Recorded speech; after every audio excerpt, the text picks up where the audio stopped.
2027 বিশ্বকাপ পর্যন্ত কি খেলবেন রোহিত? বিজয় হাজারেতে নামার আগে কোচ গম্ভীরকে স্পষ্ট বার্তা দিয়ে দিলেন শর্মা। একদিনে ক্রিকেটে ছন্দে রয়েছেন রোহিত শর্মা। তিনি কি 2027 সালের একদিনের বিশ্বকাপে খেলার কথা ভাবছেন? একদিনের ক্রিকেটে তার ভবিষ্যৎ নিয়ে মুখ খুলেছেন রোহিত।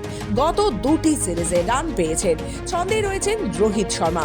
তবে এখনো 2027 সালের বিশ্বকাপে তার খেলা নিশ্চিত নয়। তিনি কি বিশ্বকাপে খেলার কথা ভাবছেন?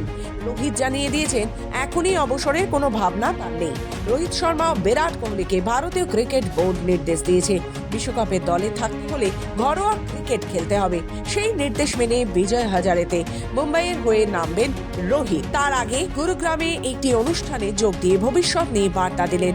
ভারতের প্রাক্তন অধিনায়ক রোহিত জানিয়ে দিয়েছেন যতদিন সম্ভব তিনি খেলে যেতে চান। তিনি বলেন, আমার জীবনের শুরুটা কঠিন ছিল, কিন্তু একবার ছন্দ পেয়ে যাওয়ার পর, একবার বিমানে বসে পড়ার পর তা আর নিচে নামেনি। সেটাই আসল। আমি চাই না খুব তাড়াতাড়ি সেই বিমান নিচে নামুক, আমি এখনো উপরে থাকতে চাই। রোহিতের টেস্ট থেকে অবসরের নেপথ্যে অনেকেই কোচ গৌতম গম্ভীরের হাত দেখেন। তাদের অভিযোগ, জোর করে রোহিতকে অবসর নিতে বাধ্য করেছেন গৌতম। টেস্ট থেকে অবসর নিলেও একদিনে ক্রিকেটে গত দুটি সিরিজে রোহিত দেখিয়েছেন তার ব্যাটে এখনো রান আছে। অস্ট্রেলিয়ার সিরিজে সেরা হয়েছেন। ভারতের মাটিতে দক্ষিণ আফ্রিকার বিরুদ্ধে ভালো খেলেছেন।